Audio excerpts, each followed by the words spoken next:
Hey and welcome to Trackside Tea, the podcast / video that proves that you do not need a degree in aerodynamics to enjoy Formula One. Now there wasn't a Grand Prix last weekend or this weekend, so I thought this particular one I would do a little Podsplainer. I keep talking about the fact that I ought to learn a little bit more about tyres, not overly technical, but just enough to give a little snippet. So I'm going to be tackling something that seems to be simple, but exceedingly confusing. F1 tyres. Those big round black things that everybody seems to argue and shout about on race days. So let's get into this. What is the big deal about F1 tyres and why does it matter? What are those tyre colours all about? First off, Pirelli makes all the tyres in F1. No other brands, just Pirelli. Every team, every car, they have exactly the same tyres.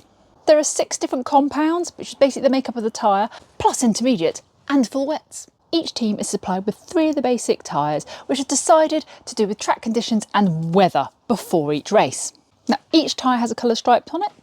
Red, white, yellow, green and blue. Each one of these colours has a different use, all dependent on the weather and the track conditions at the time. So let's work through those days. A normal dry race weekend, you would have tyres for dry. So you would have a red one, a white one and a yellow one. Red tyres are the soft tyre. They are the fastest, but they do wear out quite quickly. The yellow tyre, that's the medium tyre. Now, as you would imagine, not too fast, not too slow, somewhere in the middle, hence the medium.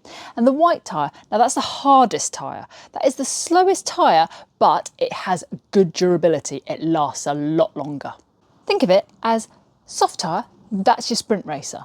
Medium tyre, your marathon runner. Hard tyre, that's your steady jogger. But what about wet races? What about all the rain?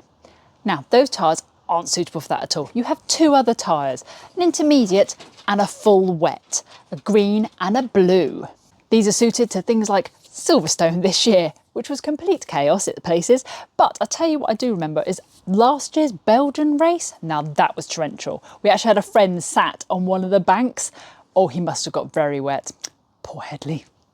Don't really envy him there, I have to say. It was bad enough in Silverstone when we were all sat in our ponchos, but no, not sat on a hill, just like, no, wet floor, ooh, no. Anyway, so wet tyres, green intermediates, blue full wets. Heavy rain, big puddles, chaos mode fully on.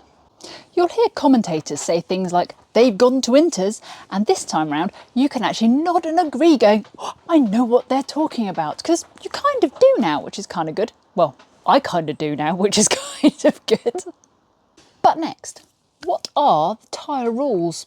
So the FIA, which is basically the Formula One rule bosses, say that in dry races you have to have a mandatory of 2 different types of tyres, which is why you will sometimes hear the phrase mandatory pit stop. They have to swap them over at some point. They can use 3 of the same tyre at different times and then one other one, but they have to have at least 2 different types throughout the whole race. So if they start on mediums, they will have to change to softs or hards at some point during the race. No exceptions, unless it rains. Then all those rules go out the window and drivers can pretty much do whatever they like, basically to make sure they keep themselves safe, I think is more to the point there. How do teams decide what tyres they want to use? Well, that's down to strategy, what they want to achieve in that particular race. It's a bit like a game of chess, but at 200 miles an hour. Want to start fast? Go for the softs. Want to run long and avoid traffic? Hard tyres are the ones to go for. Trying to split the difference? Definitely mediums. Weather, temperature and how good the track surface is all these sort of factors that they take into account when trying to decide what tyres they're actually going to use.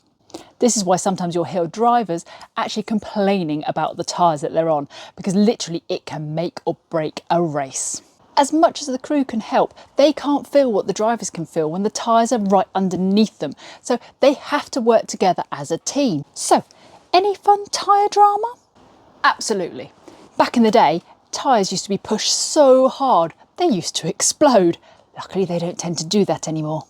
But then there's also the times when cars go on the inters too soon or for too long, and then they end up sliding around on the track like a bunch of Bambis on ice. As I said before, Nico Hülkenberg is a prime example at the Silverstone Grand Prix, where he knew what he was doing with his tyres. You had his team saying, come in, change your tyres. He said no.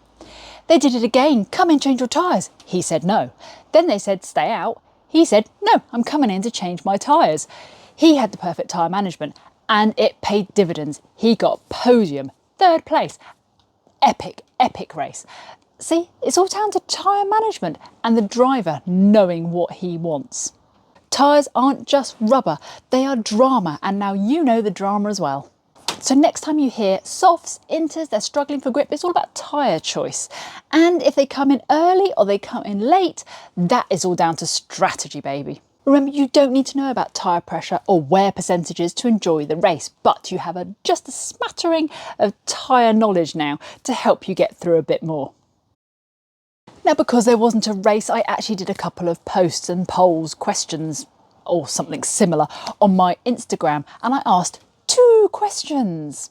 Number 1, who was your driver of the day? Not including Lando because he won, so that was kind of a given.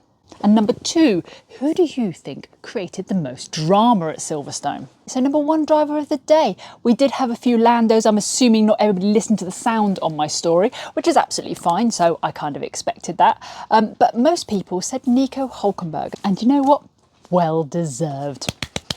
Number 2, the drama. We had 2 things come up here. We had Oscar Piastri, and obviously he did create a little bit of drama when he did his sudden stoppage and ended up with 10 penalty points. And then obviously there was the rain. That has got to be the biggest drama maker.